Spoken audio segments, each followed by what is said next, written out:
Doncs l'Eugeni d'Ors, que també li agradava tot això, alguna vegada havia anat a Sitges i havia anat a dinar a casa del meu tio, que era una casa molt maca davant de l'església, davant de la Punta, allà on en deien la Punta, que ara em sembla que ja no és ben bé això. Hi havia una casa molt maca i vivia allà. I llavors ell venia a vegades a dinar. I, esclar, sempre ens trobàvem nebots, perquè com que els meus tios no tenien fills, li agradava molt tenir nebots, d'aquesta edat, de més petits, de més grans, però sempre érem canalla per allà. I llavors, doncs, ell era sempre molt amable i així. I jo recordo una vegada que va venir molt aviat a l'hora de dinar, abans de l'aperitiu i abans de... La qüestió que va arribar molt aviat.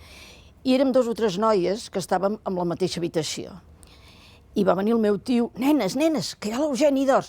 Nosaltres dormíem perquè la nit abans havíem anat, no sé, havíem anat a algun lloc, no sé. La qüestió que ens vam aixecar. I teníem aquella edat poca solta, l'edat del pato que en deien abans, de 16, 17 anys, i totes mig despentinades, i amb una bata vam sortir, aquell senyor, així que ens veu nosaltres una mica atabalades, i em dona la mà, i el meu tio diu, la meva neboda, diu, gràcies per existir. Esclar, va dir això, i esclar, els altres ja es van haver de girar, també va haver de donar la mà, va anar dient gràcies per existir, però esclar, això va ser una frase que ja va ser la frase de l'estiu, perquè cada matí quan ens llevàvem, el primer que ens dèiem, gràcies per existir. O sigui, que ens feia gràcia aquesta manera de ser de l'Ors, vull dir. Bueno, no d'un egocentrisme més que res, allò que a la taula parlava quan hi havia un silenci, si no, no parlava. I, esclar, a vegades el meu oncle deia, nens, calleu, no dieu més tonteria, no? Llavors ell parlava, pontificava, més que parlar, Perquè el meu marit, l'Enric Jardí, que es diu igual que el pare, no? Li agradava molt l'Ors, el que escrivia l'Ors, li agradava molt. I es va interessar molt sempre en les coses d'ell, i va escriure diverses coses sobre d'ell, sobre el rosari, sobre moltes coses, d'ell li agradava molt. O sigui que li feia molta il·lusió tot el que era Eugeni d'Ors, però no el va arribar a conèixer mai.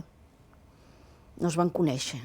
I jo el vaig conèixer, però quan jo el vaig conèixer, quan dic això, que jo era una nena jove així, el meu marit i jo no teníem relacions, de coneguts sí que ho érem, perquè jo el meu marit el conec des que tenia 4 o 5 anys. O sigui, anàvem al mateix col·legi, amb el meu germà, ell i jo.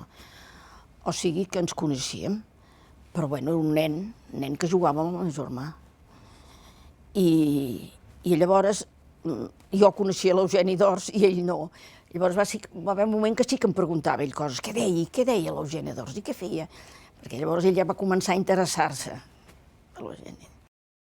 L'Eugeni d'Ors també tenia una cosa que molta gent no saben, però a mi em fa gràcia més que res, que està enterrat a Vilafranca amb un panteó d'aquells de terra, aquells que és de gespa i uns empedrats, i llavors al capdavall hi havia un angelet com un puti, de vidre, era molt bonic, era un panteó molt bonic. I va anar a Vilafranca perquè ell tenia algun origen de Vilafranca. La seva mare o la seva àvia era filla de Vilafranca, no sé si era la mare o l'àvia. I va veure allò i es va emocionar, allò de a Matilde, i va dir jo m'haig d'enterrar aquí. I llavors es veu que es va posar en contacte amb l'Ajuntament, ja saps que els panteons i aquestes coses, quan la gent deixen de pagar a la família, perquè llavors s'ho torna a quedar al municipi i ho ven. I van dir, no hi ha ningú enterrat. Bueno, hi ha la Matilde enterrada. I llavors se'l va quedar ell.